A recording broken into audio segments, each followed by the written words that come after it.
everyone, thanks for watching.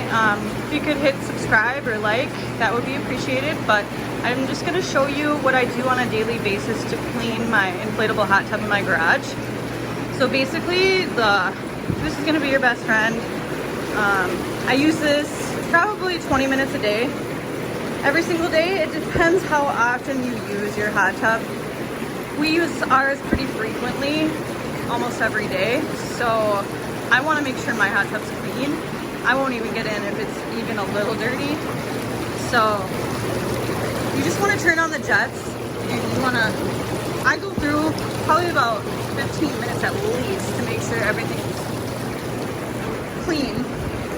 And then you want to test to make sure your pH is good before you get in, because if you have too high of a pH, it can be harsh on your skin. And then I think unbalanced pH and unbalanced alkalinity and sanitizer levels, bacteria can grow. So you want to make sure your sanitizer is at the right levels.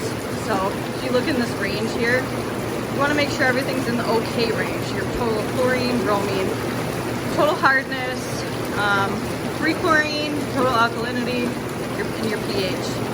Make sure it's in the right range. Basically, you want to take your filters off, and you want to rinse these down to make sure they're revitalized. Otherwise, just change it if it's really gross.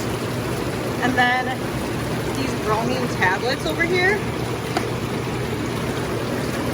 you add them to the bromine filter, or you can use chlorine. Chlorine's just more harsh on your skin.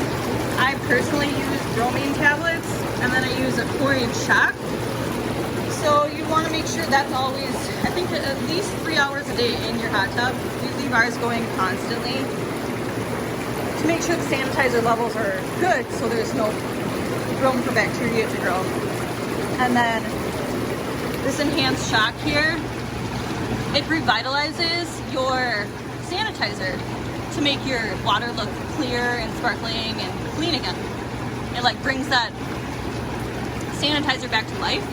And they say you do that about once a week, but I've been doing it about twice a week because we've been using ours a lot, and I want to make sure it's pretty clean. And I test the levels to make sure it's not too high or not too low.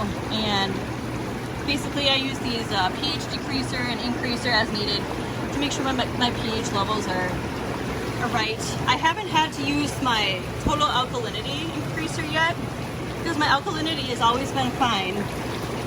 And I haven't had to use any calcium hardness increaser yet either. And then I add in these spa crystals, lavender, to just make it like revitalize and smell better. And then I just strain it. I do this probably 20 minutes every day. If you don't use it and you have the cover on, you probably wouldn't need to. But yeah, that's what I do on a daily basis. But I think it's worth it. I recommend getting one. Because if you get a real hot tub, it's built in. You can't take that anywhere. Inflatable hot tubs, at least if we move, we can take it with us. And it's a lot cheaper. And yeah, I think it's worth it. So, have a good day. So I'm going to shock my hot tub now. Do this about 1 to 2 times a week, depending on how often you use it. Basically, shocking it is like it's a chlorine and oxidizer shock, and it's right here. It revitalizes your sanitizer. My bromine and chlorine levels right now are really low, so I need to revitalize that. So I need to get this open. Put this down for a second.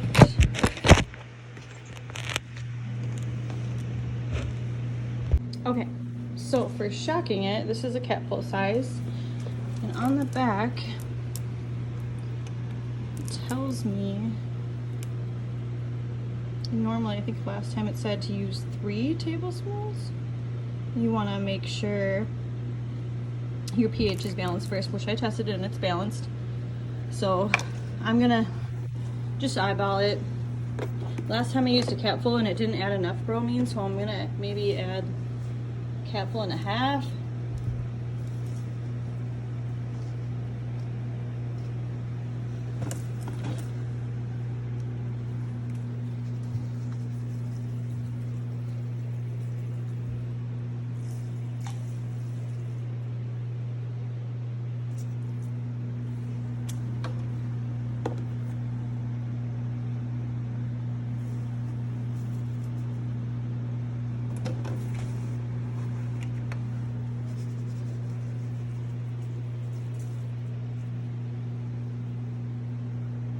I'm just going to turn on my jets.